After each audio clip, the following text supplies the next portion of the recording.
For 12 years, I poured my heart and soul into raising my son Marcus, after his father abandoned us when he was just 6 years old. I worked double shifts at the textile factory in Millbrook, scraped together every penny for his college tuition, and even sold my grandmother's wedding ring to help him through graduate school. But the day his girlfriend Serena decided I was too much of a burden and slipped something into my evening tea, she had no idea that the frail old woman she was trying to eliminate had just inherited a fortune that would change everything. What she also didn't know was that I would soon be putting something far more devastating into my will, something that would teach both her and my ungrateful son that betraying the wrong person comes with consequences they never saw coming. Before we jump back in, tell us where you're tuning in from, and if this story touches you, make sure you're subscribed, because tomorrow, I've saved something extra special for you. It all started when Marcus brought Serena home to our modest apartment in the Riverside district of Millbrook 3 years ago. From the moment she walked through our front door with her designer handbag and perfectly manicured nails, I could see the disdain in her eyes as she surveyed our simple living room with its secondhand furniture and faded wallpaper. She came from money. Her father owned a chain of luxury car dealerships across Silver Point County, and her mother was some high society socialite who organized charity galas for the wealthy elite. To them, our little 2-bedroom apartment above Mrs. Chen's bakery was practically a slum, but I tried my best to welcome her. I cooked her favorite meals, remembered her birthday, and even started setting aside money to help pay for their future wedding. Marcus seemed happy, and after everything he'd been through with his father leaving, I just wanted to see my son smile again. I thought if I could prove to Serena that I was worthy of being part of their future, maybe she'd learn to accept me. How naive I was. Turquoise. The first signs of trouble came during their engagement party last spring. I had saved for months to buy Serena a beautiful pearl necklace as a welcome to the family gift. When I presented it to her in front of all her wealthy friends at the country club in Willowcrest, she barely glanced at it before handing it off to one of her bridesmaids with a dismissive wave. "Oh, how vintage," she said with that fake smile she'd perfected. Her friends tittered with barely concealed laughter, and I felt my cheeks burn with embarrassment. But it was Marcus's reaction that truly broke my heart. Instead of defending me or acknowledging the sacrifice behind that gift, he just stood there looking embarrassed.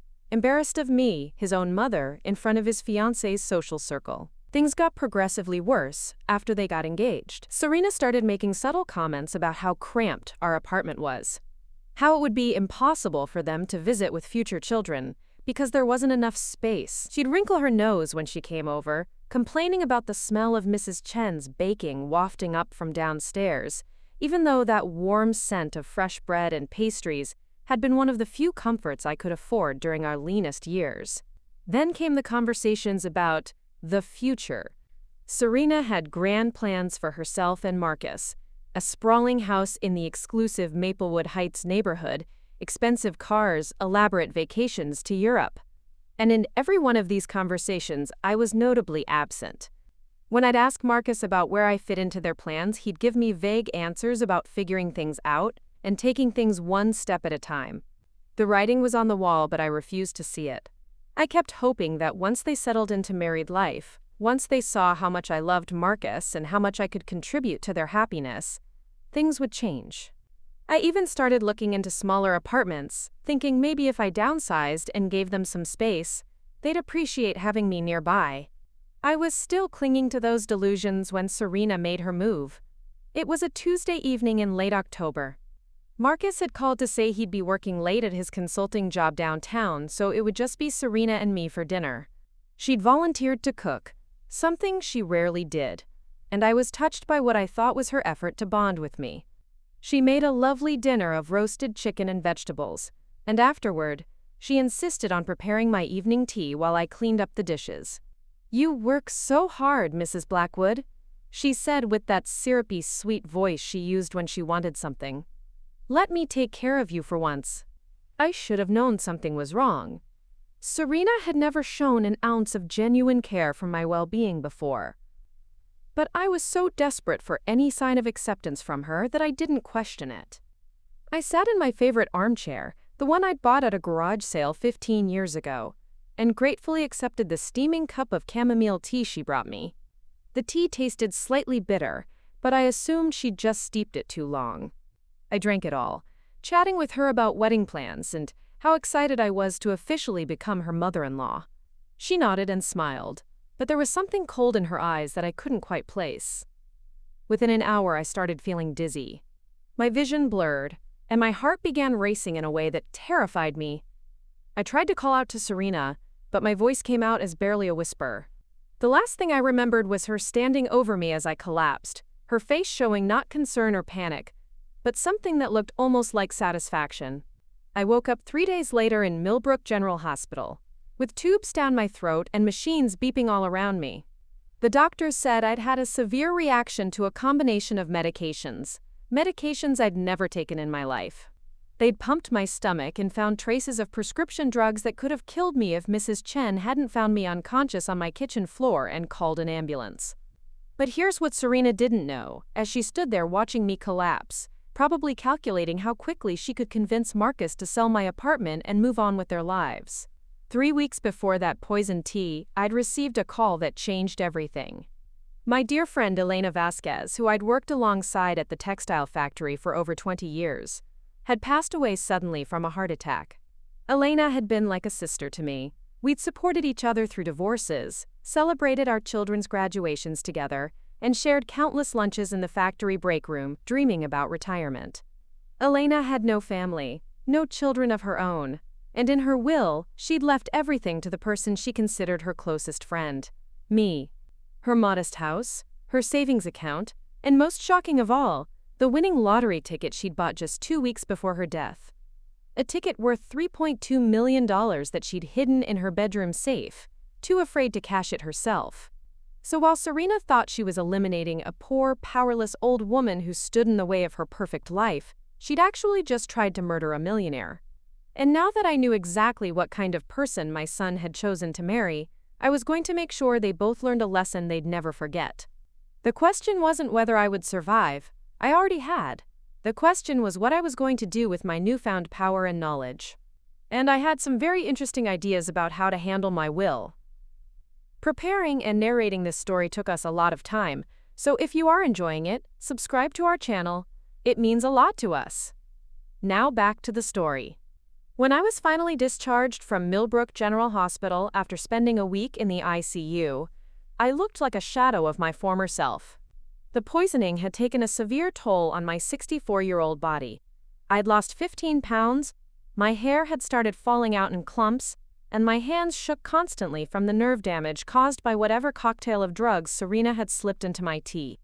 The doctors said I was lucky to be alive, but looking at myself in the bathroom mirror of my small apartment, I wondered if this was what luck was supposed to feel like. My modest 2-bedroom apartment above Mrs. Chen's bakery had never felt smaller or more pathetic than it did that first day back home. The faded floral wallpaper that I'd once found cheerful now seemed to mock me with its age and wear. The second-hand furniture I'd collected over the years, a sagging brown couch from a garage sale, a wobbly kitchen table held together with wood glue, mismatched chairs that didn't quite fit together, all of it suddenly looked like exactly what it was. The desperate accumulation of a woman who'd spent her entire adult life just barely scraping by. The medical bills from my hospital stay were already piling up on my kitchen counter like a paper mountain of doom. Even with the basic insurance I carried through my job at Riverside Textiles, I was looking at nearly $12,000 in out-of-pocket expenses. The irony wasn't lost on me. I'd nearly died, and now the cost of saving my life was going to bankrupt me. I sat at my rickety kitchen table, still wearing the same clothes I'd worn home from the hospital because I didn't have the energy to change, and tried to make sense of the bills. My reading glasses kept sliding down my nose because I'd lost so much weight, and my hands trembled as I turned each page. Medicare covered some of it, but the ambulance ride, the specialized medications, the ICU stay, it was all adding up to more money than I'd ever seen in one place. Mrs. Chen knocked on my door that evening, bringing up a container of her homemade wonton soup and a worried expression. She was one of the few people who'd visited me in the hospital, and seeing her kind face almost brought me to tears. "Elena, you look terrible," she said in her direct way, setting the soup on my counter and immediately starting to fuss around my apartment, straightening things that didn't need straightening. "You're too skinny, and why is it so cold in here?" I'd turned the heat down to save money, something I couldn't bring myself to admit out loud. Mrs. Chen was in her 70s and had been supporting herself with the bakery for over 30 years, but even she lived more comfortably than I did. The contrast between her warm, cozy apartment downstairs, with its modern appliances and comfortable furniture, and my sparse living situation had never been more apparent. "I'm fine," I lied, accepting the soup gratefully. "Just need some time to recover." Mrs. Chen gave me a look that said she didn't believe me for a second, but she was too polite to push. Before she left, she pressed a $50 bill into my hand despite my protests. "For groceries," she insisted. "You can't get better if you don't eat." That $50 meant more to me than she could have known. It was the difference between having food for the week and going hungry while I waited for my next disability check. The fact that my 74-year-old neighbor was taking care of me while my own son hadn't even called since I'd been discharged spoke volumes about where I stood in the world. Marcus and Serena had visited me exactly once during my hospital stay, and even that felt more like an obligation than genuine concern. They'd stood at the foot of my bed looking uncomfortable and out of place, Serena clutching her designer purse like she was afraid the hospital germs might contaminate it. Marcus kept checking his phone while I tried to tell them how scared I'd been, how confused I was about what had happened to me. "The doctors think it might have been some kind of allergic reaction," I'd said, watching Serena's face carefully. But she was a good actress. Her expression remained perfectly composed, with just the right amount of concerned sympathy. "How awful," she'd murmured, though her eyes never quite met mine. "You really should be more careful about what medications you take, Mrs. Blackwood. At your age, these things can be very dangerous." The way she said "at your age" made it sound like I was already 1 foot in the grave, just a doddering old woman too confused to manage her own medication properly. Marcus nodded along, accepting her explanation without question, and I realized with a sinking heart that my own son believed I'd somehow poisoned myself through carelessness or senility. They'd stayed for maybe 20 minutes before Serena started making noises about having dinner reservations at some expensive restaurant in Willowcrest. Marcus kissed my forehead absently and promised to call soon, but that call never came. Now, sitting alone in my shabby apartment with medical bills I couldn't pay and a body that felt like it might never fully recover, I understood exactly how the world saw me. I was Elena Blackwood, the poor widow who worked at a factory, lived in a rundown apartment, and couldn't even afford proper health care. I was the embarrassing mother that successful sons tried to distance themselves from, the burden that pretty young women like Serena wanted eliminated from their perfect lives.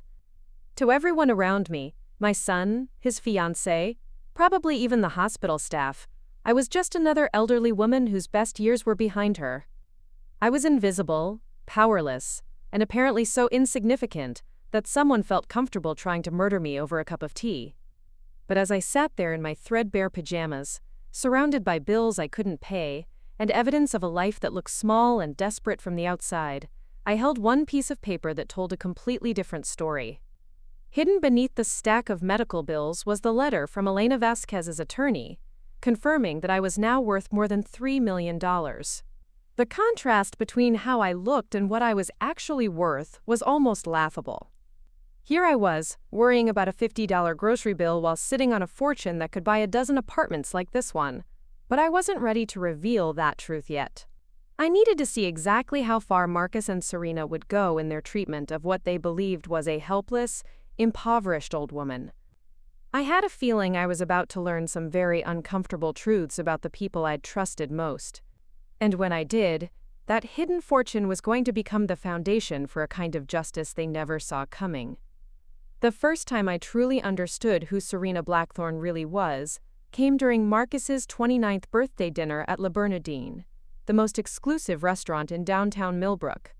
This was 2 years before the poisoning incident, back when I still believed that love and patience could bridge the gap between our different worlds. Serena had insisted on choosing the restaurant, claiming she wanted to, quote, celebrate Marcus properly for his promotion to senior consultant at Hartwell & Associates. The moment we walked through the mahogany doors into the dimly lit dining room with its crystal chandeliers and white-gloved waiters, I knew I was out of my league.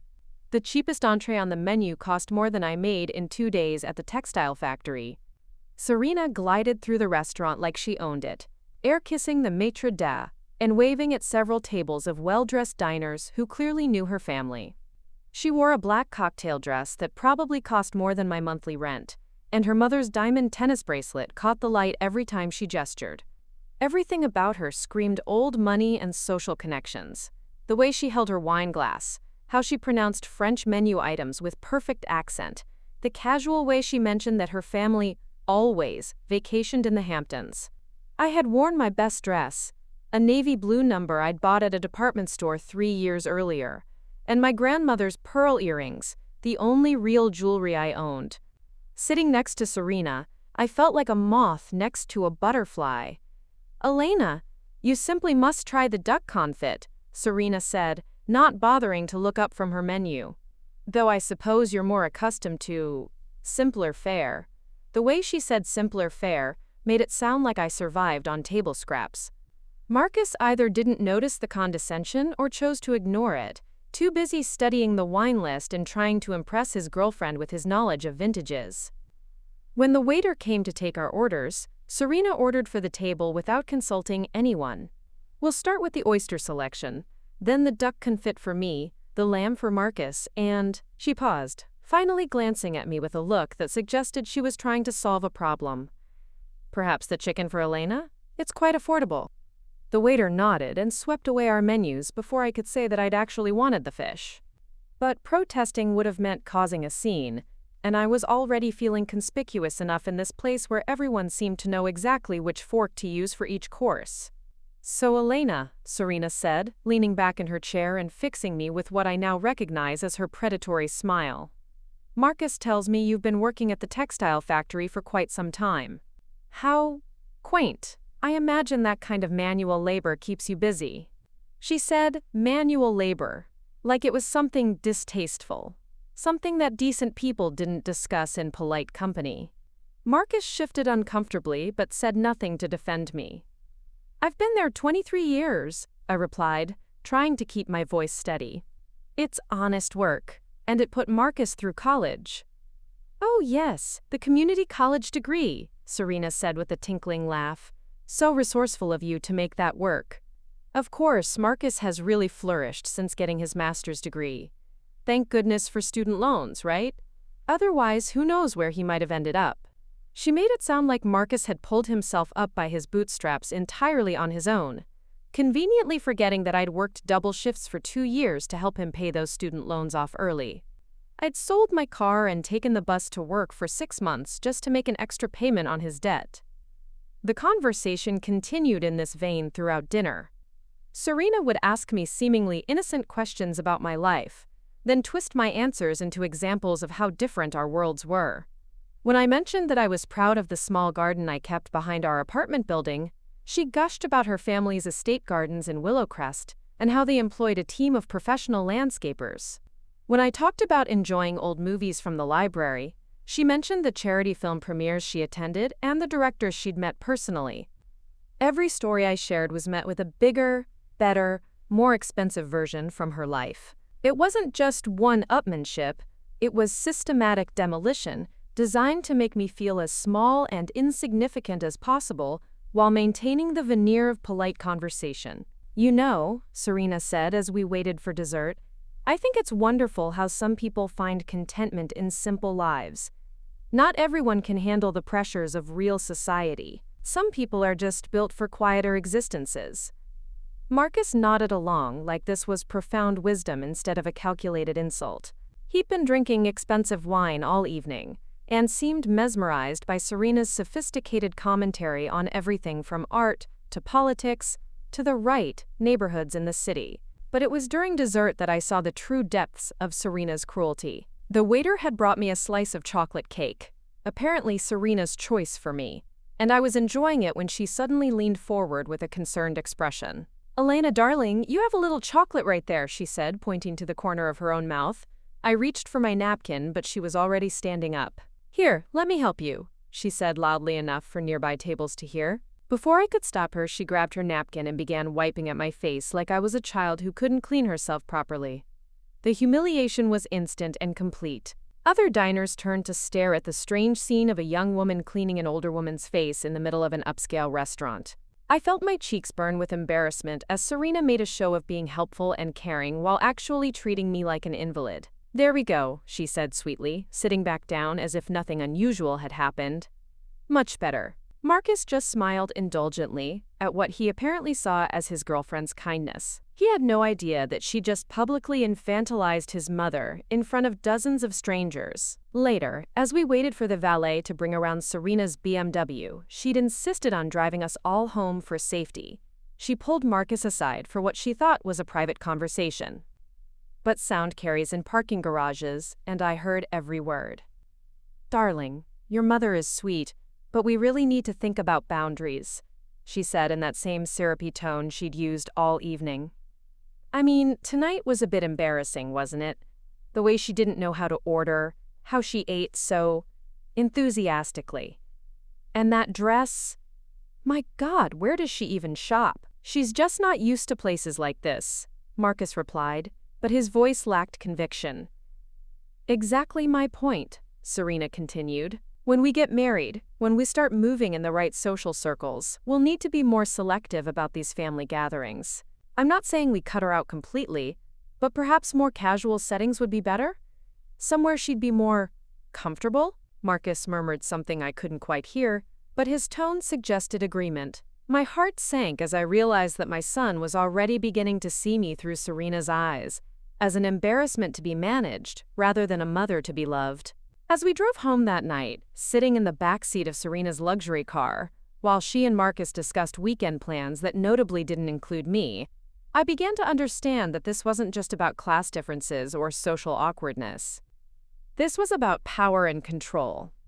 Serena saw me as an obstacle to the life she wanted with Marcus, and she was systematically working to marginalize me, to make me so uncomfortable and unwelcome that I'd eventually just fade away. What she didn't realize was that she was teaching me exactly who she was.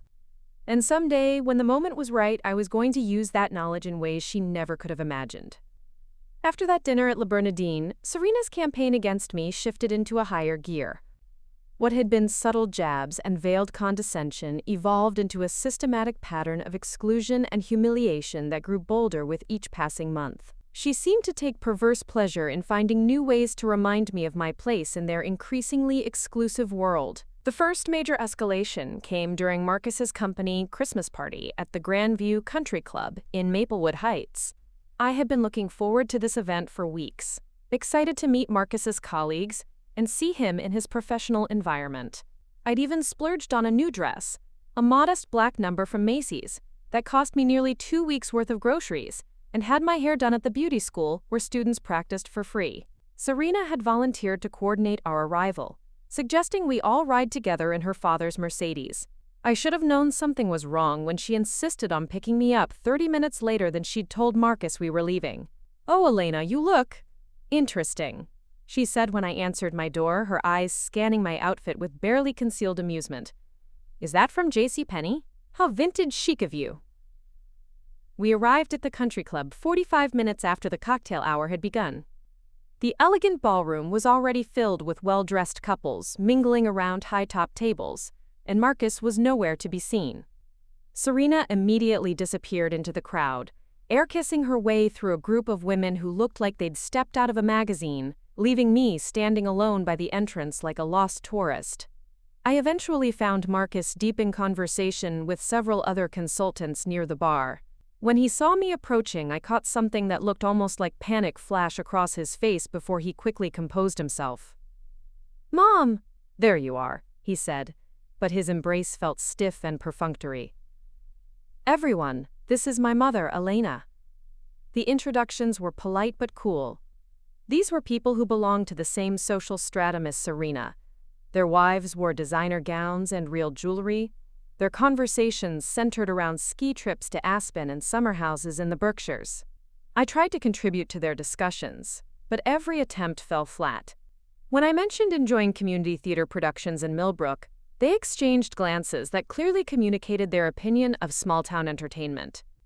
20 minutes into my awkward attempts at conversation, Serena reappeared with a concerned expression that I was beginning to recognize as her signature move.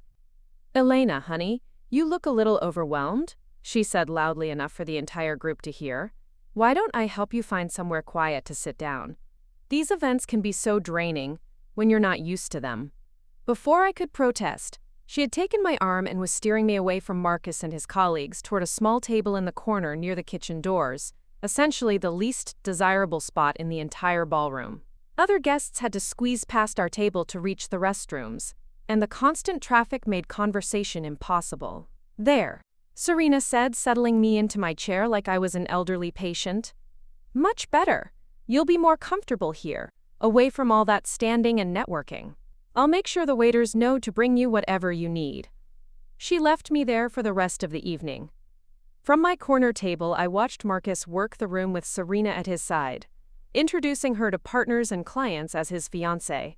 She moved through those social circles like she'd been born to them, which, of course, she had been. Meanwhile, I sat alone, picking at my dinner and trying to look like I belonged, while other guests occasionally glanced over with mixtures of curiosity and pity. The pattern became clear over the following months. Every social event followed the same script. I would be included just enough to avoid outright rudeness, then systematically marginalized once we arrived. Family dinners at expensive restaurants where Serena would seat me at the far end of the table and dominate the conversation with topics I couldn't contribute to. Gallery openings where she'd introduce me to her friends as Marcus's sweet mother who works with her hands, before immediately steering the conversation toward art I'd never heard of and artists I couldn't pronounce. The wedding planning was perhaps the cruelest chapter of this extended humiliation. Serena included me in just enough decisions to maintain the pretense of family involvement, but every suggestion I made was politely dismissed in favor of something more sophisticated or appropriate for their vision. When I offered to contribute financially to the wedding, I'd been secretly saving my overtime pay for months and had managed to put aside nearly $3,000. Serena's response was devastating in its calculated kindness. "Oh, Elena, that's so generous of you," she said, placing her hand over mine in a gesture that looked affectionate but felt patronizing. "But we couldn't possibly take your hard-earned money. I know how difficult it must be to save anything on your salary. Besides, Daddy has already taken care of everything. He insisted on giving us the wedding of our dreams as an engagement gift." She made it sound like she was protecting me from financial hardship, while simultaneously emphasizing that my $3,000 was pocket change compared to what her father was spending. Later, I learned that the Blackthorne family was paying for a $30,000 wedding at the most exclusive venue in Silver Point County. The dress shopping expedition was another exercise in systematic humiliation. Serena had insisted that I needed a proper mother-of-the-groom dress, something that would photograph well and be appropriate for the venue. She made appointments at 3 different boutiques, each more expensive than the last. At the first shop, she guided me toward a rack of dresses that all looked like they belonged at a funeral. Dark, conservative, and designed to make the wearer invisible. When I tentatively suggested a lovely navy dress with some beading that made me feel elegant, Serena's face crinkled with concern. "Oh, sweetie, I don't think that's quite right for your figure," she said, her voice dripping with false sympathy, "and the color might be a bit too bold for the photographs. We want you to look dignified, not attention-seeking." By the third boutique, I had learned to simply nod and accept whatever Serena chose for me. The final selection was a beige dress that cost $600, and made me look like I was attending a business meeting rather than my son's wedding.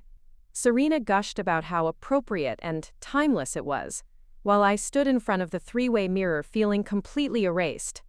But the most painful part of this entire period wasn't Serena's calculated cruelty, it was watching Marcus enable it. Every slight, every exclusion, every moment of public humiliation happened with his tacit approval. He had opportunities to defend me, to include me, to acknowledge that his mother deserved better treatment. Instead, he chose silence and compliance, prioritizing his relationship with Serena over any loyalty to the woman who had sacrificed everything to raise him. The final blow came during their engagement party at the Blackthorn family estate in Willowcrest. The event was a lavish affair with over 200 guests, professional photographers, and a string quartet playing on the terrace overlooking their manicured gardens. I had driven myself to the party in my 15-year-old Honda Civic, parking between a Porsche and a Tesla that together cost more than I'd earned in the past 5 years. Serena had assigned me to help with coat check duty, explaining that she wanted me to, quote, feel useful and involved. For 3 hours, I stood in the foyer taking coats from guests who handed them to me without making eye contact, assuming I was hired help. When Marcus finally found me there, looking confused about why his mother was working at his engagement party, Serena quickly explained that I had volunteered to help out and seemed to be enjoying the work. Mom loves feeling useful, she told him with that bright smile. Don't you, Elena? You said it reminded you of your job at the factory. I had never said any such thing, but correcting her would have meant causing a scene at their engagement party. So I smiled and nodded, while my son looked relieved that there was a reasonable explanation for why his mother was taking coats instead of mingling with the other parents. Wow.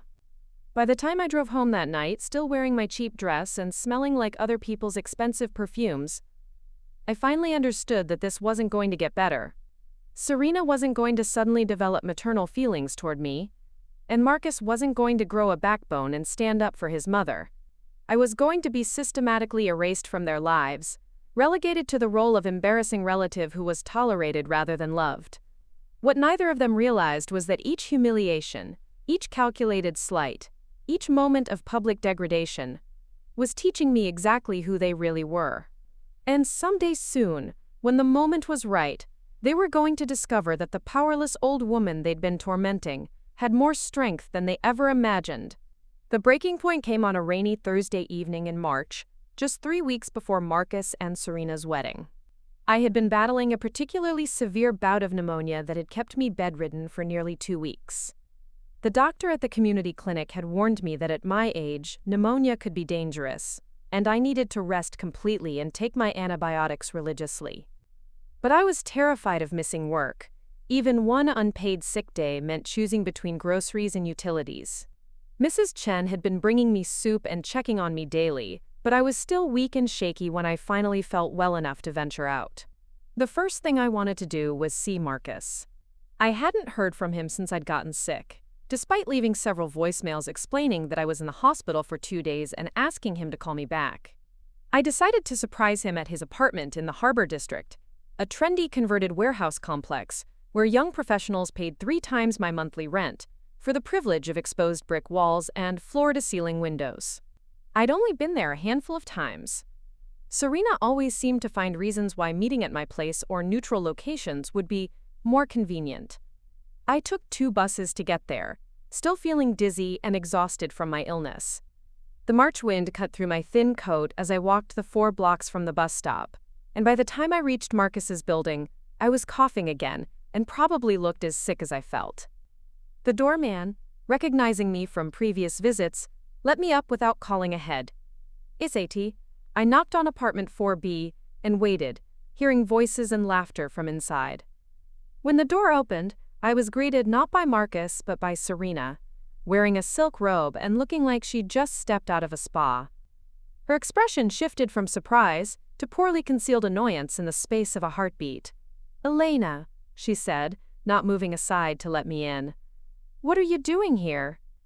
"I wanted to see Marcus," I said, my voice still hoarse from being sick. "I've been trying to reach him, but—" "He's busy," Serena interrupted, glancing back into the apartment. "We're having dinner with some friends from the country club. It's not really appropriate timing." Through the gap in the doorway, I could see into their elegant living room. Several well-dressed couples were seated around their dining table, wine glasses in hand, engaged in animated conversation. The warm light from their chandelier cast everything in a golden glow, and the smell of expensive food wafted toward me. It looked like the kind of dinner party I'd only seen in magazines. Sophisticated, intimate, perfect. "I just need to talk to him for a minute," I said, trying to step forward. "I've been sick, and I wanted to tell him about the wedding arrangements." "Elena, stop." Serena's voice was sharp now, all pretense of politeness abandoned. You can't just show up here unannounced, especially looking like this. We have important guests. She gestured at my appearance, my damp coat, my flushed face, my hair that I hadn't had the strength to style properly, like I was something distasteful that had wandered in from the street. "Marcus," I called over her shoulder, raising my voice enough to be heard in the dining room. "Marcus, it's your mother." The conversation in the dining room stopped abruptly. I heard chair legs scraping against the floor, and then Marcus appeared behind Serena, his face a mixture of embarrassment and irritation that made my heart sink. "Mom, what are you doing here?" he asked. But his tone wasn't concerned. It was accusatory, like I'd committed some social crime by showing up at my own son's apartment. "I tried calling you," I said, suddenly feeling foolish and small. "I was sick, and I wanted to make sure you knew about the final dress fitting tomorrow." "You're still sick," Serena interrupted, taking a step back as if I might be contagious. "You shouldn't be out spreading germs around." "This is exactly what I mean about boundaries, Marcus." Marcus looked back toward his dinner guests, then at me, and I saw him make a choice that broke something fundamental inside me. "Mom, you really should have called first," he said, not quite meeting my eyes. "We're entertaining tonight, and you don't look well. Maybe you should go home and rest." "I am your mother," I said, my voice barely above a whisper. "I've been sick for 2 weeks, and you didn't even call to check on me." "We've been busy with wedding preparations," Serena said dismissively. "Surely you understand that the next few weeks are crucial for us. We can't be distracted by every little cold." "Pneumonia," I corrected, looking directly at Marcus. "I had pneumonia. I was in the hospital." For just a moment I saw guilt flicker across his face, but Serena was already moving to close the door. "Well, you're obviously better now," she said with false brightness. "Why don't you call tomorrow and we can schedule a proper visit, when you're feeling more presentable?" "Serena's right, Mom," Marcus said, and those 3 words hit me like a physical blow. "You should be home resting. We'll talk later this week." But I could see it in his eyes. We wouldn't talk later this week. This was him choosing Serena's comfort over his mother's well-being, choosing to protect his perfect dinner party over acknowledging that the woman who raised him had been seriously ill and frightened and alone. "I almost died," I said, the words coming out harsher than I intended.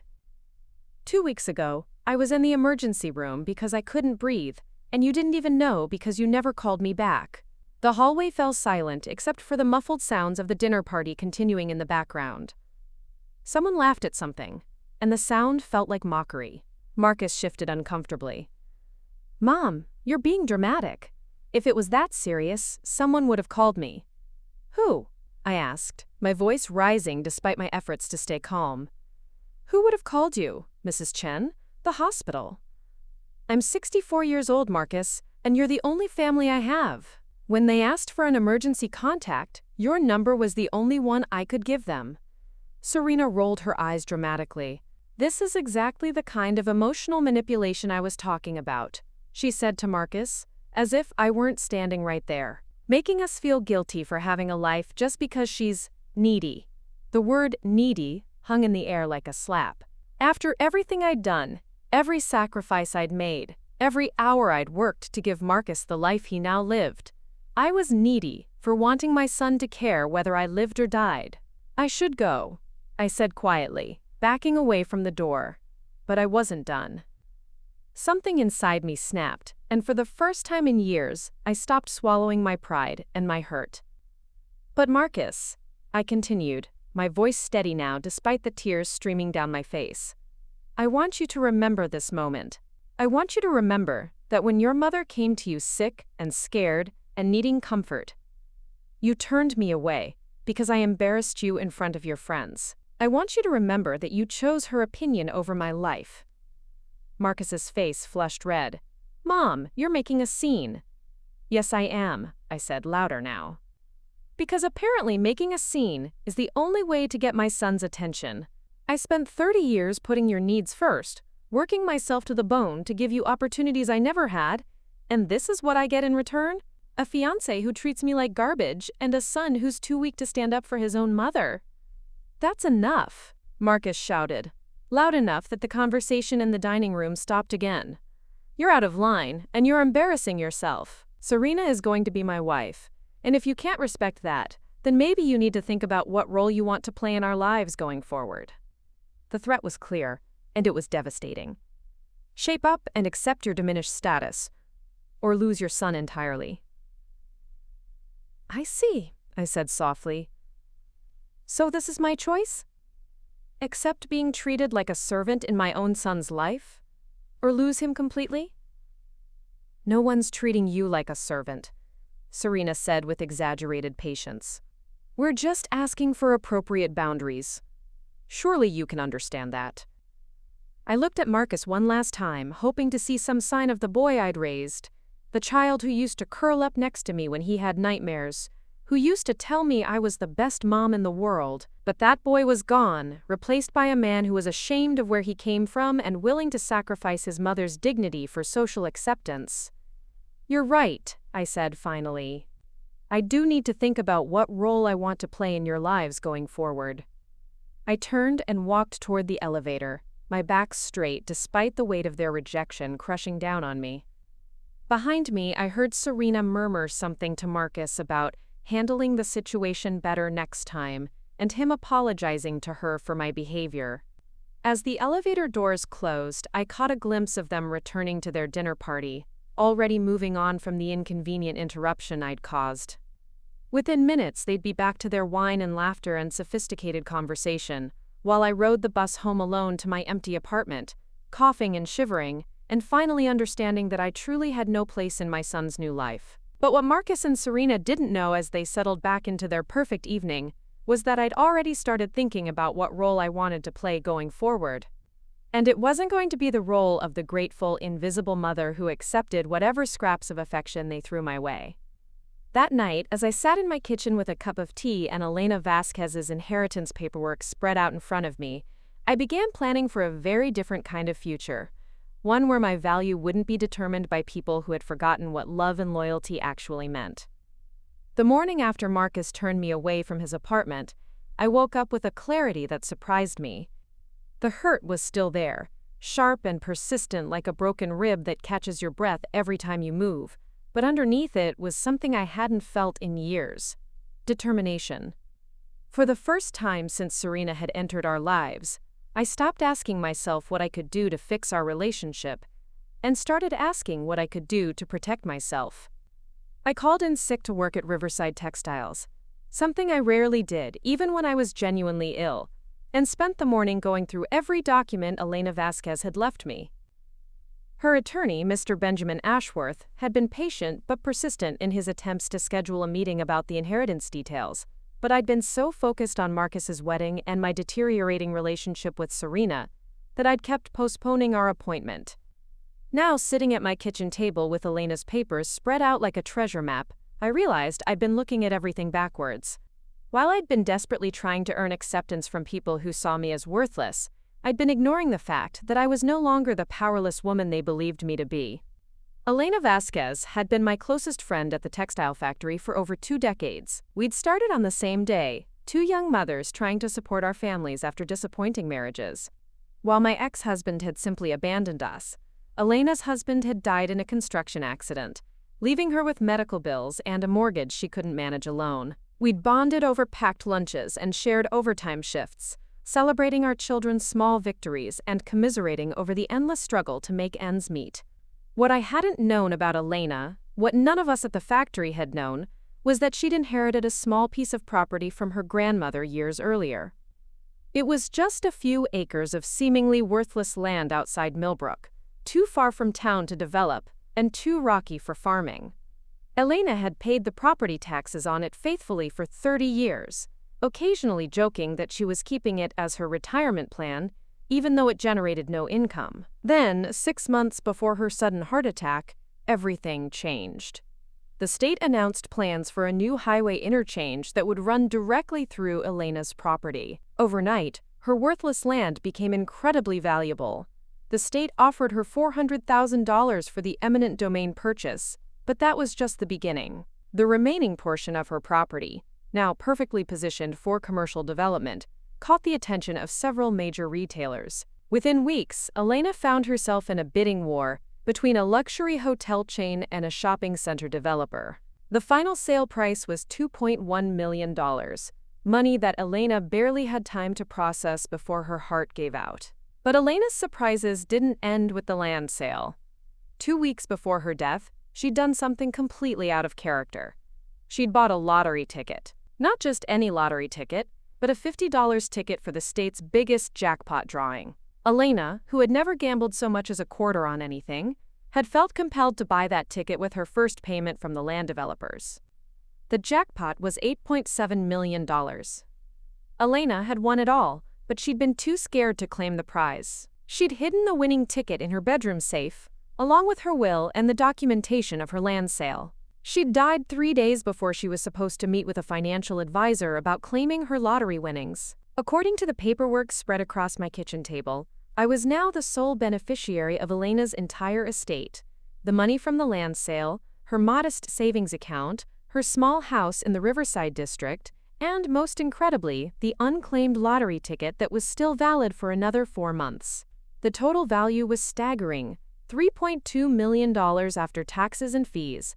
I sat there staring at the numbers, trying to process what this meant. For 64 years, I'd lived paycheck to paycheck, working overtime to afford basic necessities, saving for months to buy a new dress or replace a broken appliance. I'd spent my entire adult life being careful with money, counting every dollar, making sacrifices so Marcus could have opportunities I'd never dreamed of. And now, while Serena was planning to spend her father's money on a $30,000 wedding, and Marcus was discussing their plans for a house in Maplewood Heights that would cost more than I'd earned in my entire working life, I was quietly sitting on a fortune that dwarfed anything the Blackthorne family had. The irony was almost laughable. While they'd been treating me like a charity case, making sure I knew how poor and insignificant I was compared to their wealth and status, I'd actually been richer than all of them combined. Every condescending comment about my simple life, every casual dismissal of my financial struggles, every time they'd made me feel small for not being able to afford their lifestyle, all of it had been happening while I unknowingly possessed the means to buy and sell them several times over. But the money was only part of what Elena had left me. Hidden beneath the financial documents was a handwritten letter, dated just 1 week before her death. Elena's familiar handwriting was shaky. She must have been feeling the effects of her heart condition, but her words were clear and deliberate. "My dearest Elena," the letter began, and I smiled despite everything. We'd shared the same name, which had caused endless confusion at work but had somehow made our friendship feel even more special, like we were sisters separated at birth. "If you're reading this, I'm gone, and all my legal affairs have been settled. I know this inheritance will come as a shock to you, but there's no one else I trust with it. You're the only person who ever truly saw me as family. I want you to know that leaving everything to you wasn't a sentimental decision. It was a practical one. For 23 years, I watched you sacrifice everything for your son. I saw you work double shifts to pay his school fees, sell your possessions to help him through college, and give up every small pleasure in your life to make sure he had opportunities. I also watched him take it all for granted. I saw how he started treating you differently once he got his fancy job and his fancy girlfriend.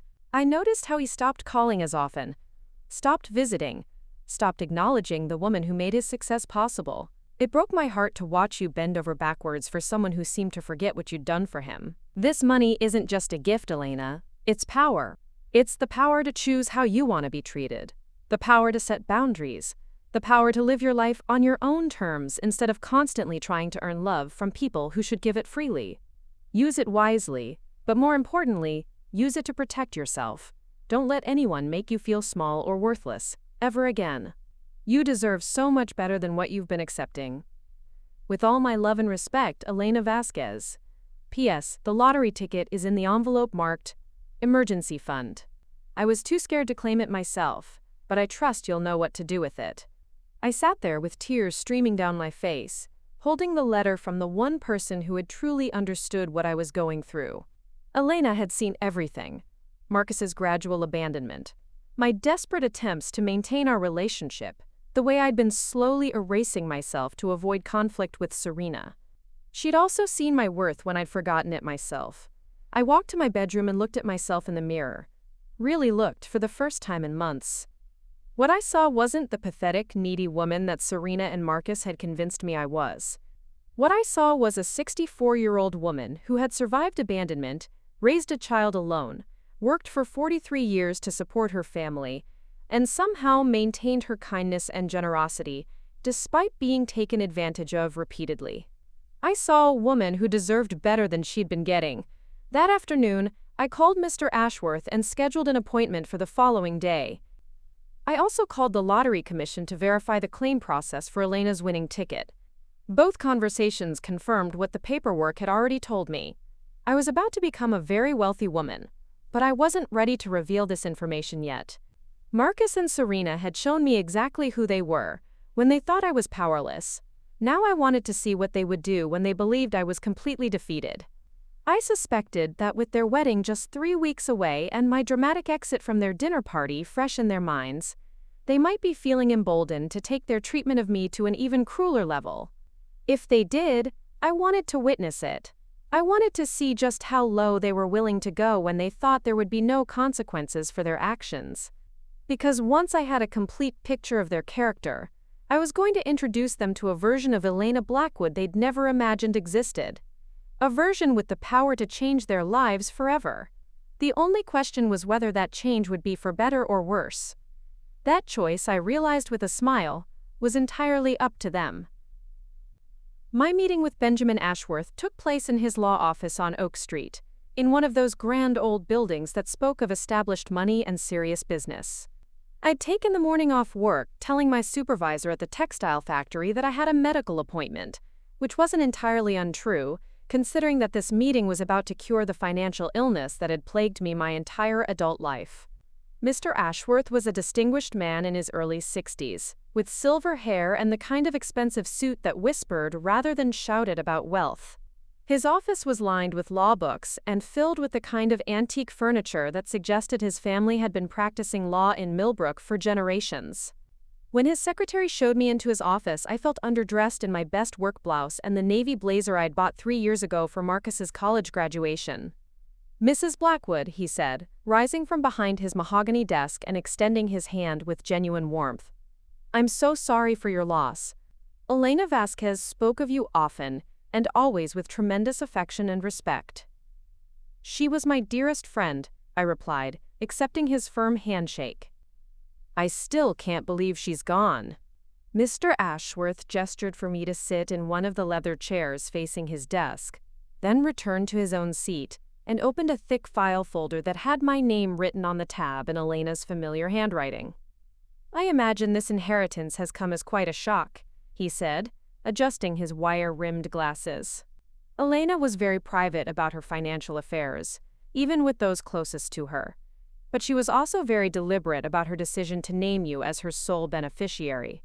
She came to see me 3 months before her death specifically to update her will, and she was quite clear about her reasoning. He pulled out a document that I recognized as Elena's handwritten letter, though this was a different one from the personal note she'd left me. "She wrote this for the legal record," Mr. Ashworth explained, "to ensure there could be no question about her mental state or her intentions when she made these decisions. Would you like me to read it to you?" I nodded, not trusting my voice. Mr. Ashworth cleared his throat and began reading in his measured, professional tone. "I, Elena Maria Vasquez, being of sound mind and body, wish to state clearly my reasons for leaving my entire estate to Elena Rose Blackwood. Mrs. Blackwood has been my closest friend and confidant for 23 years. She has demonstrated unwavering loyalty, kindness, and generosity throughout our friendship, often at great personal cost to herself. I have watched Mrs. Blackwood sacrifice her own comfort and security to provide for her son Marcus, working multiple jobs and overtime shifts to ensure his education and opportunities. Despite her own financial struggles, she has never hesitated to help others when they needed support. I have also observed that Mrs. Blackwood's family does not appear to value or appreciate her sacrifices. Her son has become increasingly distant and dismissive, as his social status has improved, and his fiancée treats Mrs. Blackwood with open contempt and cruelty. It is my belief that Mrs. Blackwood deserves security, dignity, and the power to make her own choices about her future relationships. This inheritance is intended to provide her with the financial independence to live her life on her own terms, free from the manipulation and disrespect she has endured. I trust that Mrs. Blackwood will use these resources wisely and that they will bring her the peace and happiness she has earned through a lifetime of selfless service to others." Mr. Ashworth set the document aside and looked at me with kind eyes. "Elena was very concerned about your well-being, Mrs. Blackwood. She felt that your family was taking advantage of your generous nature." I wiped tears from my eyes, overwhelmed by the depth of Elena's understanding and her desire to protect me even after death. "She saw things I was trying not to see," I admitted. "Well," Mr. Ashworth said, opening another folder, "let's discuss the practical details of your inheritance. The process of claiming the lottery winnings requires several steps, and there are important tax implications we need to address." For the next hour, he walked me through the complexity of my new financial situation. The lottery ticket was worth $8.7 million, but after federal and state taxes, I would receive approximately $5.2 million. Elena's land sale had netted $2.1 million after taxes, her house was valued at $180,000, and her savings and investment accounts totaled another $220,000. "Your total inheritance, after all taxes and fees, will be approximately $7.8 million, Mr. Ashworth said, sliding a detailed breakdown across his desk. "This places you in the top 1% of wealth holders in Silver Point County." The number was so large it felt abstract. $7.8 million. More money than I'd ever dreamed of having, more than I could spend in several lifetimes if I maintained my current modest lifestyle. "Now," Mr. Ashworth continued, "Elena also left specific instructions about how she wanted these assets managed. She was quite worried about the possibility of family members attempting to manipulate or pressure you regarding this inheritance. She set up a structure designed to protect you from such situations." He pulled out another set of documents. "The majority of your inheritance has been placed in a discretionary trust, with myself as the trustee.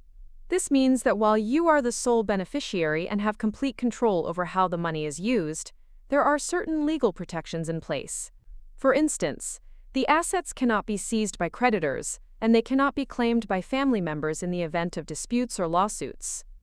I thought about Marcus and Serena, about their expensive tastes and their casual dismissal of my financial struggles. Elena thought they might try to take it from me? "She was concerned about the possibility," Mr. Ashworth said diplomatically. "She'd observed some troubling dynamics in your family relationships. The trust structure ensures that even if someone were to pressure you into signing over assets, there would be legal safeguards in place to protect your interests." He explained that I would have immediate access to $500,000 in liquid funds, with the remainder invested in a conservative portfolio that would generate approximately $300,000 per year in passive income. I could request additional withdrawals at any time, but the trust structure would require Mr. Ashworth's approval for any single transaction over $100,000, not to control my spending, but to ensure I wasn't being coerced. "Elena was remarkably thorough in protecting you," he said with admiration. "She even included provisions for what she called inheritance protection, legal measures to prevent family members from claiming they were promised portions of the estate or trying to contest the will based on undue influence." As we discussed the details, a plan began forming in my mind. I thought about Marcus's wedding, now just 18 days away. I thought about Serena's casual cruelty and Marcus's willingness to sacrifice his mother's dignity for social acceptance. I thought about their expensive lifestyle and their assumption that I would always be there to absorb their disrespect because I had nowhere else to go. "Mr. Ashworth," I said carefully, "how quickly can these funds be accessed? If I needed to make a significant purchase or decision, how long would the process take?" "For amounts under $100,000, immediately," he replied. "For larger amounts, typically 24 to 48 hours once I approve the withdrawal. Elena specifically instructed me to prioritize your access to these funds. She wanted you to have the power to act quickly if circumstances required it." I thought about the poison tea that had nearly killed me, about the pattern of escalating cruelty I'd endured, about the conversation I'd overheard between Marcus and Serena discussing my boundaries and my proper place in their lives. "There's something else," Mr. Ashworth said, consulting his notes. Elena left specific instructions about notification of the inheritance. She requested that no one be informed about your financial situation unless you explicitly choose to tell them. She was quite emphatic about this. She wanted you to have complete control over when and how this information was shared. So Marcus doesn't know? No one knows except you, myself, and the necessary financial institutions. Elena wanted you to have time to adjust to your new circumstances and make decisions about your relationships based on how people treat you when they believe you're still financially vulnerable. The wisdom of this approach was immediately clear to me. Elena had given me the ultimate test of character, the ability to see how people behaved when they thought there would be no consequences for their actions. "Mr. Ashworth," I said, "I'd like to keep this information confidential for the time being. I need to think about some things, and I want to observe how certain people in my life behave when they believe nothing has changed." He nodded approvingly. "Elena predicted you might feel that way. She said you were someone who valued truth over comfort, and that you'd want to make informed decisions about your relationships." As I left his office that afternoon, carrying copies of all the legal documents in a discreet folder, I felt like I was walking through the world with a wonderful secret. Every person I passed on the street, every coworker at the textile factory, every family member who had dismissed me as a burden, none of them knew that the woman they saw as powerless actually held more power than they could imagine. But with that power came responsibility. Elena hadn't just given me money. She'd given me the opportunity to reshape my life entirely. I could choose to use this inheritance to win back Marcus's affection, to prove to Serena that I was worthy of respect, to buy my way into their acceptance. Or I could choose to use it to discover who these people really were when they thought I had no leverage at all. I could test whether their treatment of me was based on genuine feelings or simply on their perception of my powerlessness. The wedding was 18 days away. 18 days to see how far they would go, how cruel they would become when they believed I was completely defeated. 18 days to gather all the evidence I needed about their true character. And then, depending on what I discovered, I would decide how to use Elena Vasquez's final gift to me. Not just the money, but the power to choose my own destiny for the first time in my adult life. The plan came to me gradually over the next 3 days, crystallizing like sugar in a cooling syrup. I continued going to work at Riverside Textiles, punching the time clock and operating the same industrial sewing machine I'd worked on for over 2 decades. But everything felt different now. My coworkers still saw Elena Blackwood, the tired widow who brought bag lunches and wore the same rotation of work clothes. But I was beginning to see myself as someone else entirely, someone with choices. On Friday evening, I sat at my kitchen table with a yellow legal pad and began planning what I privately called the test.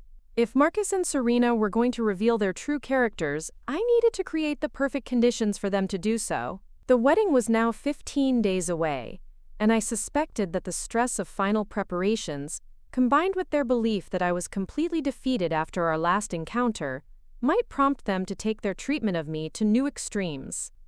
I needed to present myself as the most pathetic, desperate version of Elena Blackwood they'd ever seen. Someone so broken and powerless that they would feel completely safe showing me exactly who they really were. The first part of my plan required a performance that went against every instinct I'd developed over the past 40 years of self-reliance. I was going to have to become everything they already believed me to be: needy, clingy, financially desperate, and emotionally manipulative. It would be degrading and painful, but it would also be temporary. And if it revealed the depths of their cruelty, it would be worth every moment of humiliation. Saturday morning, I withdrew $200 from my checking account, nearly half of what I had left until my next paycheck, and bought a cheap cell phone with a prepaid plan. I programmed Marcus's number into it and wrote a careful script for what I was going to say. Then I drove to Clearwater Park, a quiet spot where Marcus and I used to feed the ducks when he was little, and made the first call. He answered on the 4th ring, his voice immediately tense when he recognized my number. "Mom? What's wrong?" "Marcus, honey, I'm so sorry to call you," I said, allowing my voice to shake with what sounded like genuine desperation. I didn't know who else to turn to. "I'm in trouble and I need your help." There was a pause. "What kind of trouble?" "It's money," I said, the words bitter in my mouth even though they were part of the act. "The medical bills from when I was sick. They're more than I thought." The hospital is threatening to send my account to collections, and I've been cut back to part-time at work because I missed so much time. This was partially true. I had been cut back to part-time, though not because of my sick leave. The textile factory was reducing hours across the board due to decreased orders, but Marcus didn't need to know that detail. "How much are we talking about?" he asked, and I could hear the irritation already creeping into his voice. $4,000, I said, picking a number that would be significant to him, but not impossibly large. I know it's a lot, and I know the timing is terrible with the wedding coming up, but I've tried everything else. I've been eating nothing but rice and beans for 2 weeks, and I still can't make the minimum payment they're demanding. The silence stretched long enough that I wondered if he'd hung up. "Mom," he finally said, his voice carrying that particular tone of exasperated patience that parents usually reserve for difficult children. "I can't just write you a check for $4,000. Serena and I have wedding expenses, and we're saving for a house. Our finances are completely tied up right now." "I understand," I said quickly. "I'm not asking for a gift. I could pay you back over time, maybe $50 a month, or I could do work for you, cleaning, cooking, whatever you need. I just don't know where else to turn." $50 a month? Marcus's laugh was sharp and humorless. "Mom, at that rate, it would take you almost 7 years to pay us back. That's not realistic." The cruelty of his math hit me like a slap. He was calculating the burden of helping his mother like a loan officer reviewing a bad credit risk. "Maybe I could get a second job," I offered, hating myself for the pleading tone I was putting into my voice but knowing it was necessary for the test. "I saw that Mrs. Chen is looking for help in the bakery." "Mom, stop," Marcus interrupted. "You're 64 years old. You can't work 2 jobs, and even if you could, it's not going to solve this problem quickly enough to help you with these bills." "So what am I supposed to do?" I asked, allowing genuine tears to enter my voice. "File for bankruptcy? Lose what little credit I have left?" "I've never asked you for money before, Marcus. In 30 years, I've never come to you asking for help. Doesn't that count for something?" Another long pause. "Then, let me talk to Serena and see what she thinks. Maybe we can work something out, but I can't promise anything. The timing is just really bad." "Thank you," I whispered. "That's all I can ask for." After I hung up, I sat in my car in the parking lot and took several deep breaths. The performance had been exhausting, partly because some of the emotions weren't entirely fake. The desperation in my voice, the fear of being abandoned, those feelings were real, even if the financial crisis wasn't. I waited 3 days before making the second call, this time from my apartment in the evening. When Marcus answered, his tone was notably cooler than it had been on Saturday. "Mom, I talked to Serena about your situation," he said without preamble. "We've given it a lot of thought, and we don't think a loan is the right solution for anyone involved." "I see," I said quietly. "The thing is," Marcus continued, and I could hear Serena coaching him in the background, "giving you money isn't going to solve the underlying problem here. You need to face the reality that you can't afford to live independently anymore. These medical bills are just the beginning. What happens when you have the next health crisis? Or when you can't work at all?" I gripped the phone tighter. "What are you suggesting?" "There are assisted living facilities that work with people in your income bracket," he said, the words coming out in a rush like he'd rehearsed them. "Places where you'd have medical support, regular meals, social activities. You wouldn't have to worry about bills or maintaining an apartment or any of that stress." The suggestion hit me like a physical blow, even though I'd been half expecting it. Marcus was essentially telling me to give up my independence and move into what was essentially a nursing home because he didn't want to help me with medical bills. "Marcus," I said slowly, "are you telling me that instead of lending me $4,000, you think I should sign away my independence and move into an institution?" "It's not an institution, Mom. These places are really nice now, and it would solve all your financial problems. Your Social Security and pension would cover the basic costs, and you'd have security and medical care." "What about the wedding?" I asked. "If I'm in an assisted living facility, how would I attend your wedding?" The pause was telling. "Well, we'd have to see how you're settling in. The first few weeks are usually an adjustment period, and visitors can be disruptive to that process." There it was. Marcus wasn't just suggesting I move into assisted living. He was suggesting I do it immediately, which would conveniently eliminate the problem of having an embarrassing mother at his society wedding. I need time to think about this, I said. Of course, Marcus replied, but his tone suggested he thought the decision was obvious. But Mom, you really shouldn't wait too long. Your financial situation is only going to get worse, and the better facilities have waiting lists. After I hung up, I sat in my kitchen and marveled at the depths of what I'd just heard. Not only was Marcus unwilling to help me with what he believed was a genuine financial crisis, but he was actively trying to convince me to institutionalize myself rather than burden him with my problems. The son I'd raised, the boy I'd sacrificed everything for, was ready to warehouse me like an inconvenient piece of furniture. But I wasn't done testing them yet. The wedding was still 12 days away, and I suspected Serena had more to reveal about her character. If Marcus was willing to abandon me when I was desperate, what would Serena do when she thought I was completely defeated? That night, I made a final decision about the direction of my test. I was going to attend their wedding, not as the invisible, grateful mother they expected, but as someone who would create the perfect opportunity for them to show me exactly how they planned to treat me going forward. I had 12 days to plan the most important performance of my life. And when it was over, Marcus and Serena were going to learn that the desperate, powerless woman they'd been tormenting had been taking very careful notes about their behavior. The question wasn't whether they'd failed my test.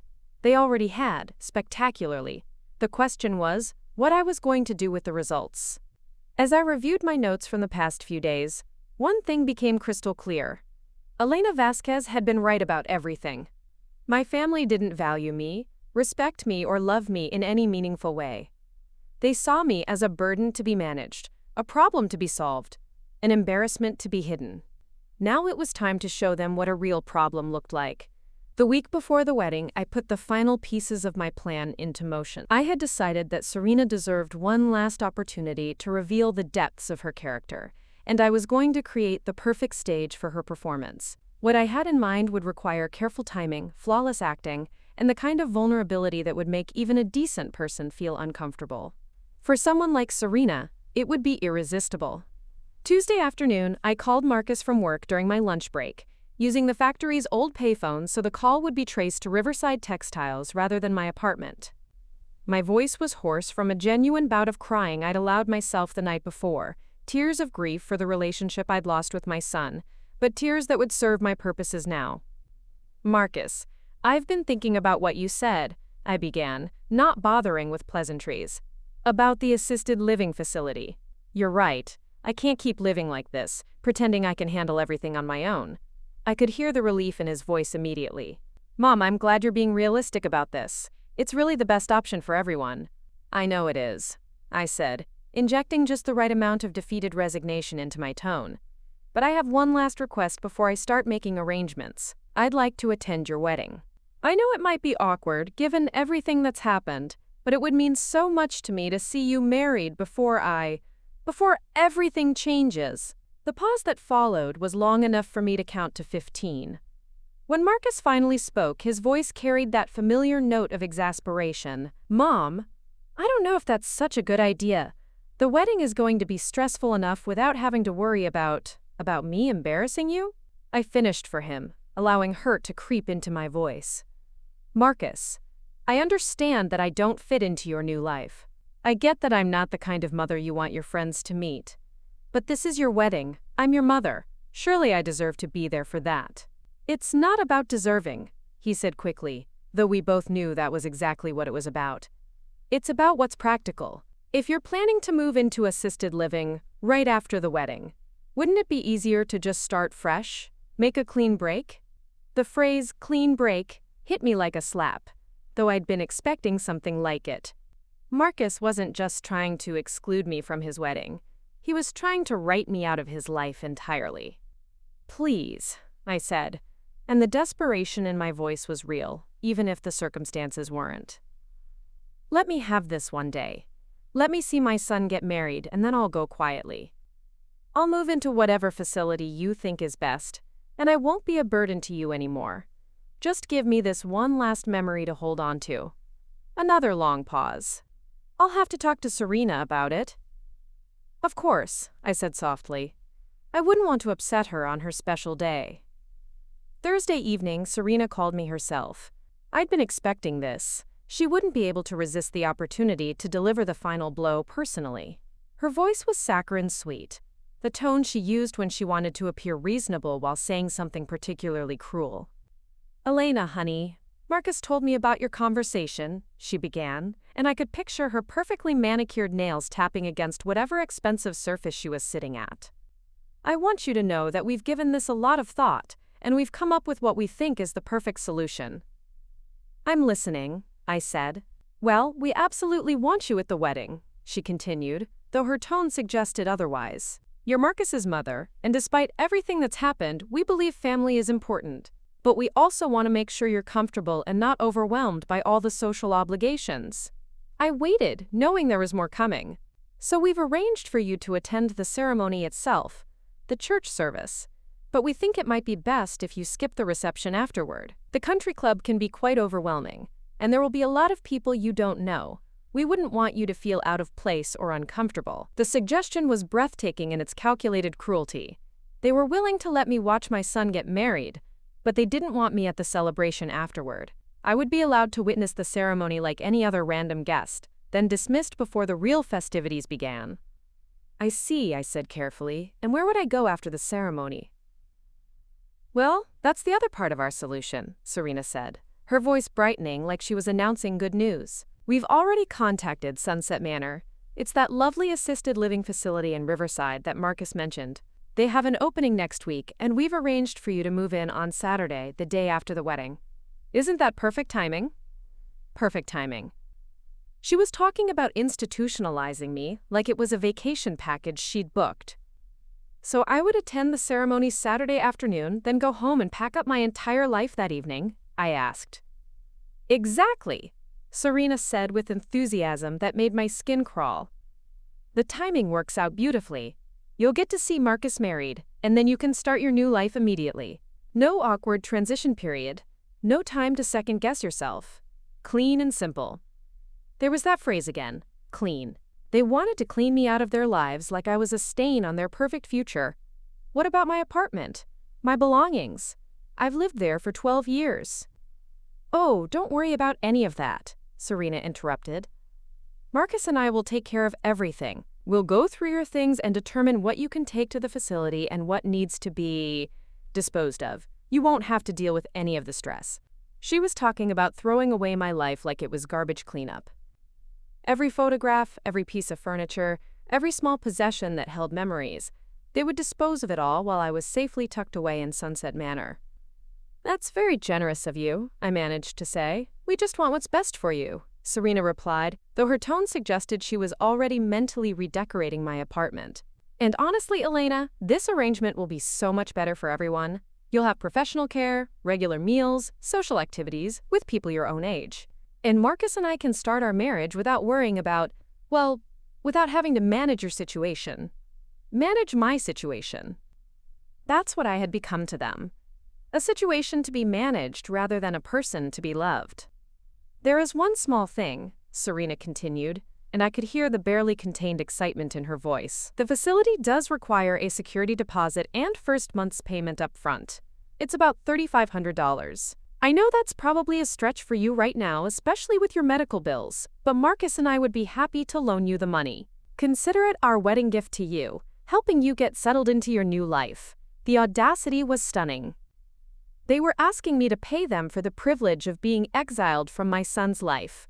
They would loan me money to move into the nursing home they'd chosen for me, then probably expect me to pay them back out of my Social Security checks. That's incredibly thoughtful, I said, my voice barely above a whisper.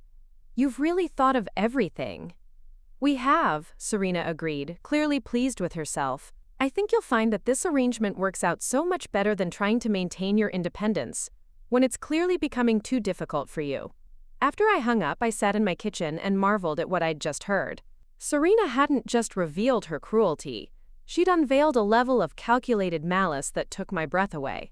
She had orchestrated my complete elimination from Marcus's life, planned down to the last detail. I would be allowed to attend the wedding ceremony as a farewell gesture, then promptly shipped off to an institution while they threw away my possessions and started their new life unburdened by my existence. The beautiful part was that they thought they were being generous. In their minds, they were solving my problems and taking care of me.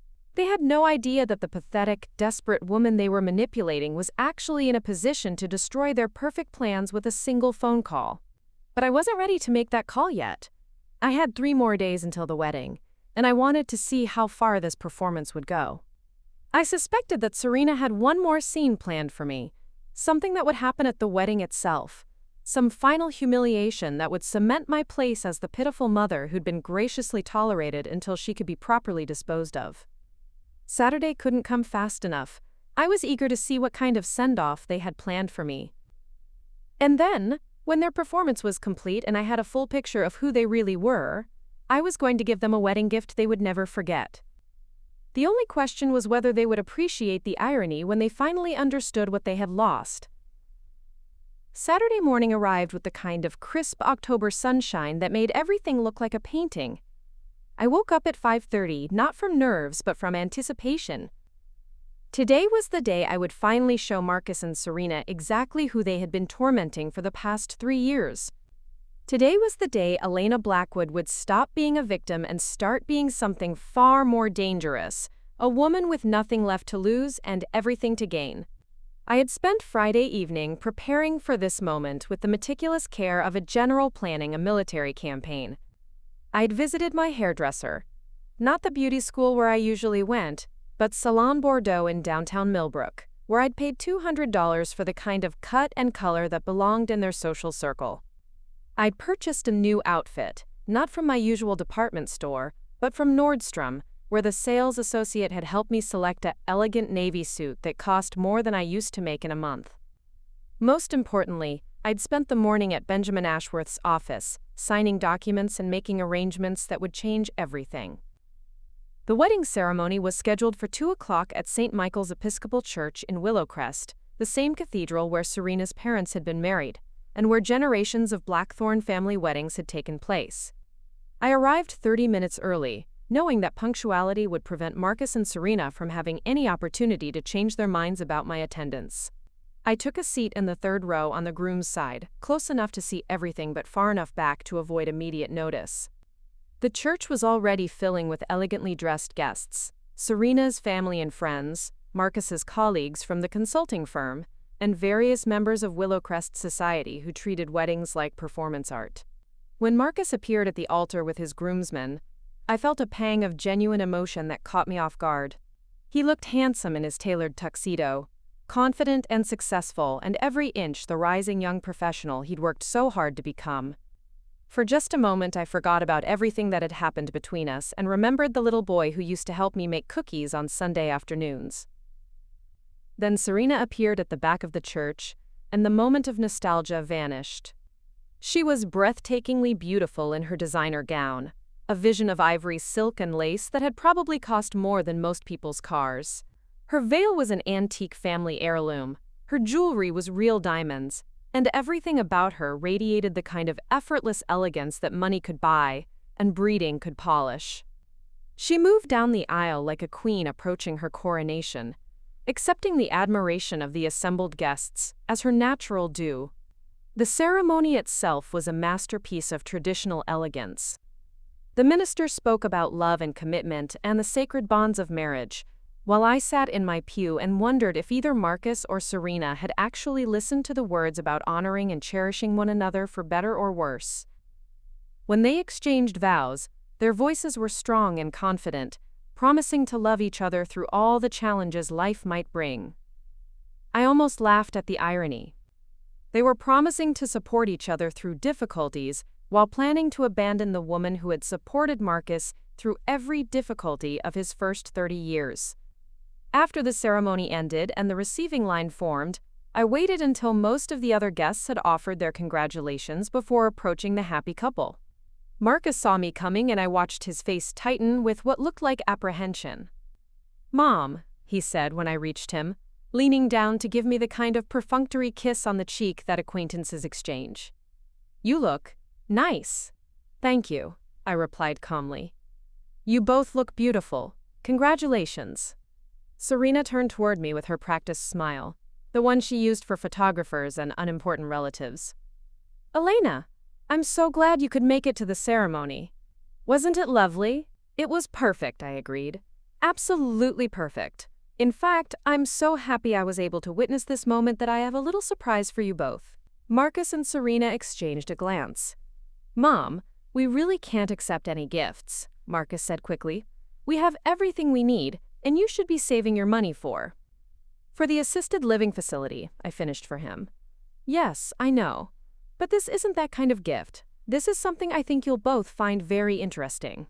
I reached into my purse and pulled out a manila envelope that I'd prepared that morning at Mr. Ashworth's office. This is for you to open together, later tonight when you have some privacy.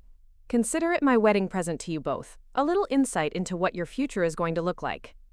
Serena accepted the envelope with obvious curiosity, though she was trying to hide it behind polite disinterest. How thoughtful of you, Elena. We'll be sure to look at it when we get back from our honeymoon. Oh, I think you'll want to look at it much sooner than that, I said with a smile. In fact, I suspect you'll want to look at it tonight, after your reception. Trust me, it contains some information that will definitely impact your immediate plans. The photographer was gesturing for the couple to move toward the church doors for pictures, and I could see Serena's impatience to get away from this conversation with the embarrassing mother-in-law. Well, we really should go, Serena said, already turning away. Thank you for coming, Elena. I hope you have a lovely evening. Oh, I will, I said. And I hope you both enjoy your reception. I hear the Willowcrest Country Club puts on quite a spectacular celebration. Marcus was looking at me strangely now, as if something in my tone didn't match the submissive, defeated woman he'd been expecting. Mom, are you feeling all right? I'm feeling better than I have in years, I said honestly. In fact, I think this might be the beginning of a whole new chapter in my life. As they moved away toward their photo session, I heard Serena whisper to Marcus, "There's something different about her. She seems almost happy." "She's probably just relieved," Marcus whispered back. "Once she gets settled at Sunset Manor, she'll be much better off." I followed the other guests outside, where champagne was being served on the church lawn, while the wedding party posed for formal photographs. I accepted a glass from a passing waiter and found a quiet spot under an oak tree where I could observe the festivities without being drawn into conversation. The irony of the situation was almost too perfect. Here I was, standing alone at my son's wedding reception, sipping champagne and watching him celebrate with people who had systematically worked to exclude me from his life. They thought this was my farewell performance, my last pathetic appearance, before being shipped off to institutional obscurity. What they didn't know was that the envelope I'd just given them contained copies of documents that would shatter their perfect world into a million pieces. Inside that manila envelope were bank statements showing my current account balances, legal documents establishing my inheritance, and a letter from Benjamin Ashworth confirming that I was now worth nearly $8 million.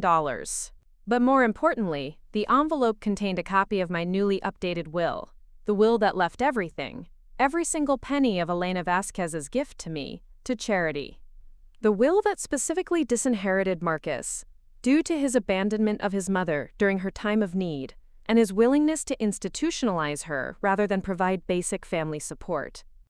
The will that included detailed documentation of every conversation we'd had over the past week, every cruel suggestion they'd made, every plan they'd developed to erase me from their lives. The will that would ensure that Marcus and Serena's dreams of wealth and social status would remain forever just dreams. I stayed for another hour, watching them pose for pictures and accept congratulations from their wealthy friends. I watched Serena command attention in her expensive gown while Marcus basked in the admiration of his colleagues. I watched them perform the roles of perfect couple for their perfect wedding, surrounded by their perfect guests who had no idea what kind of people they really were. As the sun began to set and the photographer finished his work, I approached Marcus one last time. "I'm going to head home now," I said quietly. "Thank you for letting me attend the ceremony. It meant more to me than you'll ever know." Marcus looked relieved that I was leaving voluntarily. "Of course, Mom. And we'll talk next week about getting you settled at Sunset Manor." "Actually," I said, "I don't think that's going to be necessary. I've made some different arrangements for my future. You'll understand everything when you read what's in that envelope." "What do you mean?" Marcus asked, but I was already walking away. "Goodbye, Marcus," I called over my shoulder. "Enjoy your honeymoon. And when you get back, we'll talk about what kind of relationship you really want to have with your mother." As I drove home in my old Honda Civic, I felt lighter than I had in years. The performance was over, the test was complete, and the results were exactly what Elena Vasquez had predicted they would be. Marcus and Serena had shown me their true characters, and now it was time for them to discover the real Elena Blackwood. By tomorrow morning, they would know that the desperate, powerless woman they'd been tormenting was actually one of the wealthiest people in Silver Point County. They would know that every cruel conversation had been documented, every heartless suggestion had been recorded, and every plan to erase me from their lives had been noted for posterity. Most importantly, they would know that their greed and cruelty had cost them the very thing they valued most: money. The only question now was what they would do with that knowledge. But frankly, I was no longer concerned with their reaction. For the first time in my adult life, I was going to focus on what Elena Blackwood wanted, needed, and deserved. And what I deserved was so much better than what they had been offering. Sunday morning arrived with the kind of autumn stillness that makes the world feel like it's holding its breath. I was in my kitchen, enjoying my first cup of real coffee in months. The good stuff from the specialty shop downtown, not the generic brand I'd been buying to save money, when my phone started ringing at 8:30. Marcus's name appeared on the caller ID, and I let it ring 4 times before answering, savoring the knowledge that he was probably pacing his honeymoon suite at the Grand Willow Crest Resort, having spent the night reading and rereading the documents I'd given them. "Good morning, Marcus," I said pleasantly, as if this were any ordinary Sunday. "How was your wedding night? What the hell is this?" His voice was raw, strained, nothing like the confident tone he'd used with me for the past 3 years. "Mom, what is this paperwork you gave us?" "I assume you're referring to my financial documents and my updated will," I replied calmly, settling into my favorite chair with my coffee. "I thought it was time you knew the truth about my situation." "This has to be fake," he said, but there was desperation in his voice that suggested he already knew it wasn't. "These bank statements, $8 million? That's impossible. You work at a textile factory. You live in a tiny apartment. You couldn't even afford to help pay for our wedding." "Actually, I could have paid for your entire wedding without noticing the expense," I said, taking a sip of my coffee. "Your $30,000 celebration cost me less than half of 1% of my current net worth. But you never asked me to contribute, did you? You just assumed I was too poor to help."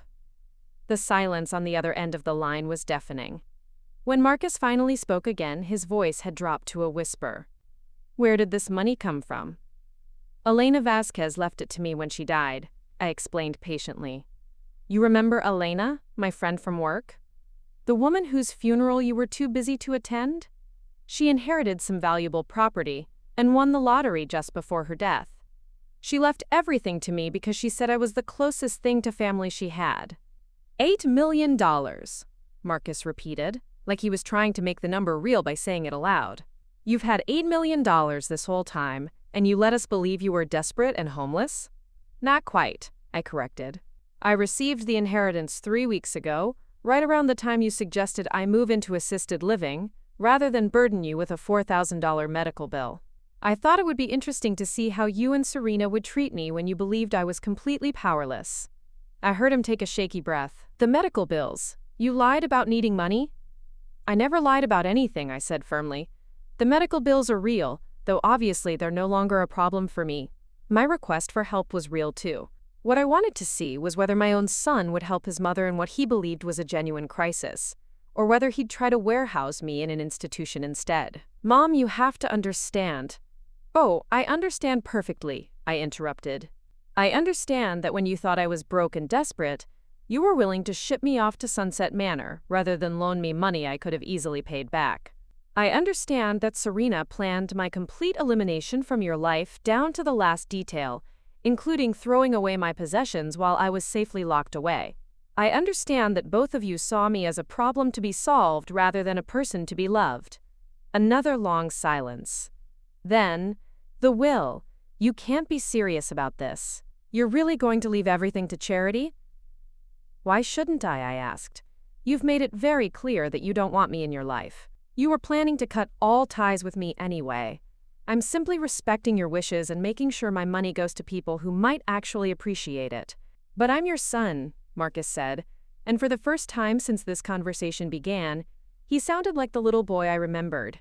Even if we had disagreements, even if things got complicated, I'm still your family. Are you? I asked quietly.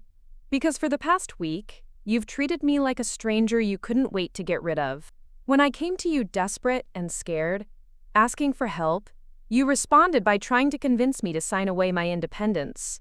When I begged to attend your wedding, you grudgingly allowed me to watch the ceremony but banned me from the reception because I might embarrass you.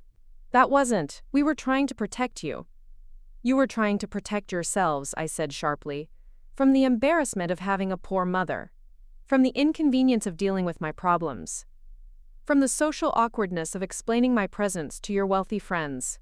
I heard muffled voices in the background. Serena, probably coaching him on what to say next. When Marcus spoke again, his tone had shifted to something that sounded almost like his old manipulation playbook. Mom, I know we made mistakes, he said carefully.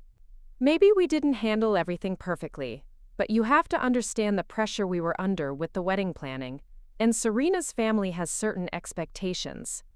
Stop, I said firmly. Don't blame this on wedding stress or social pressure. You had multiple opportunities to show me basic kindness and respect, and you chose cruelty every single time. This wasn't about wedding planning. This was about who you really are when you think there are no consequences for your actions. We can fix this, Marcus said desperately. We can start over. I can transfer your deposit back from Sunset Manor, and we can forget about all those assisted living conversations. We can be a real family again. The phrase real family almost made me laugh. A real family? Marcus, when exactly do you think we were a real family?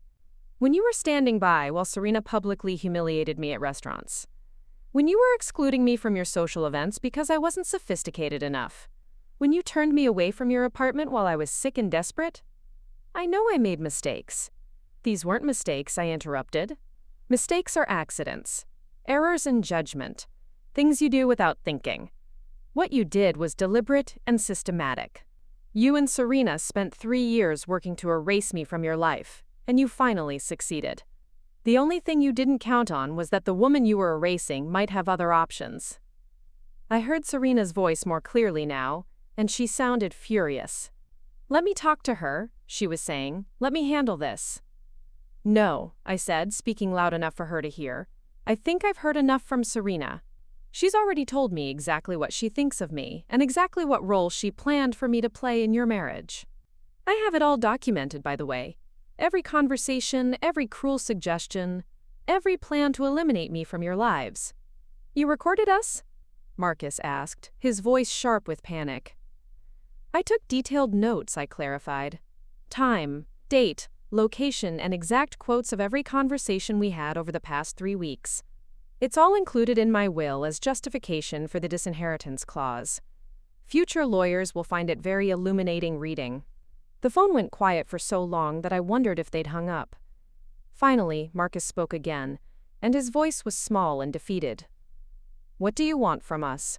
It was the first honest question he'd asked in years, and I considered it carefully before answering. I want you to understand that actions have consequences. I said slowly. I want you to know that the mother you thought you could safely discard actually had value and power you never recognized. I want you to live with the knowledge that your greed and cruelty cost you millions of dollars that could have changed your entire future. And then what? He asked. Then you move on with the life you chose, I said simply. You have each other, you have your careers, you have Serena's family money. You have everything you thought you wanted when you decided I was too much of a burden to include in your perfect world. Mom, please. Goodbye, Marcus, I said gently. Enjoy your honeymoon. When you get back, we can discuss what kind of relationship, if any, you want to have with a mother who is no longer financially dependent on your charity. I hung up before he could respond, then immediately turned off my phone. I wasn't ready for the frantic callbacks, the desperate voicemails, the sudden flood of attention from people who had ignored me when they thought I was worthless. Instead, I sat in my quiet kitchen and thought about Elena Vasquez, who had given me not just money but the power to discover the truth about the people I loved most. She had been right about everything. About Marcus's character, about Serena's cruelty, about my own worth. Now it was time to figure out what to do with that knowledge. But for the first time in 30 years, I had the luxury of making that decision entirely on my own terms. The phone calls would continue, I knew. The desperate attempts at reconciliation would escalate. But I was no longer the powerless woman who had to accept whatever scraps of affection they threw my way. I was Elena Blackwood, millionaire. And I was finally ready to start living like I deserved better than what they had been offering. 6 months later, I was sitting in the sunroom of my new home in Lakewood Estates, a beautiful gated community 40 minutes north of Millbrook, watching the morning light filter through the trees in my backyard garden. The house was everything I'd never dared to dream of. 4 bedrooms, 3 bathrooms, a gourmet kitchen, and enough space to finally display all the things I'd kept packed away in boxes for years because my old apartment was too small. But the most beautiful thing about my new home wasn't its size or its elegant furnishings, it was the peace. For the first time in my adult life, I woke up each morning knowing that I didn't owe anyone anything, that I didn't have to earn my place in the world, and that I had the power to choose exactly how I wanted to spend my days. The months since Marcus's wedding had been a whirlwind of change. I'd resigned from Riverside Textiles, though not before establishing a scholarship fund for employees' children who wanted to attend college, something I wished had existed when Marcus was young.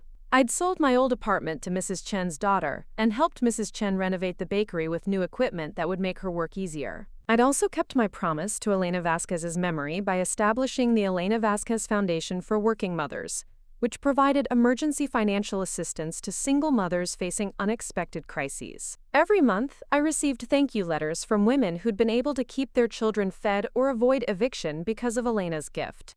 Reading those letters, knowing that my friend's final act of generosity was still helping people years after her death, made every difficult moment of the past 6 months worthwhile. As for Marcus and Serena, the aftermath of their discovery had played out exactly as I'd expected it would. The phone calls had continued for weeks after their honeymoon, first desperate, then angry, then calculating. Marcus had tried every approach he could think of: guilt, emotional manipulation, logical arguments about family obligations, and finally, barely concealed threats about contesting the will. Serena had been less subtle, alternating between saccharine attempts at reconciliation and outright fury at being outsmarted by someone she'd considered beneath her notice. The turning point had come when they'd shown up at my old apartment building 6 weeks after the wedding, apparently believing they could wear me down with a surprise visit. Mrs. Chen had called me to warn me they were there, and I'd driven over to find them arguing with my former landlord about my whereabouts. "Hello, Marcus," I'd said calmly, approaching them in the parking lot. "Hello, Serena. I assume you're looking for me?" The transformation in both of them had been startling. Marcus looked like he'd aged 5 years in 6 weeks. Stress and sleepless nights had left him haggard and hollow-eyed. Serena was still beautiful, but there was a brittle edge to her composure that suggested she was barely holding herself together. "Mom, we need to talk," Marcus had said immediately. "This whole situation has gotten out of hand. We need to work something out." "What did you have in mind?" I'd asked. "You could come live with us," Serena had said, her voice unnaturally bright.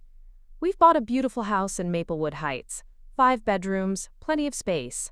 You could have your own wing, complete privacy. We'd love to have you as part of our family." The irony had been breathtaking. 6 weeks earlier, they'd been planning to institutionalize me to get me out of their lives. Now they were offering me a wing of their new house because they'd discovered I was wealthy. "That's a generous offer," I'd said politely, "but I'm very happy with my current living situation." "What current living situation?" Marcus had asked, confused. "Mrs. Chen said you moved out 3 weeks ago, but she wouldn't tell us where you went." "I bought a house," I'd said simply, "in Lakewood Estates. It's lovely, very peaceful. I'm quite settled there." The expression on Serena's face had been priceless. Lakewood Estates was the most exclusive community in the county, where houses started at $2 million, and the waiting list for membership was years long. "You bought a house in Lakewood?" she'd asked faintly. "Cash purchase," I'd confirmed. "No mortgage, no payments, no stress." It's amazing how much easier life becomes when you have the financial freedom to make your own choices. That's when Marcus had finally exploded. "This is insane!" he'd shouted, loud enough that several neighbors had looked out their windows.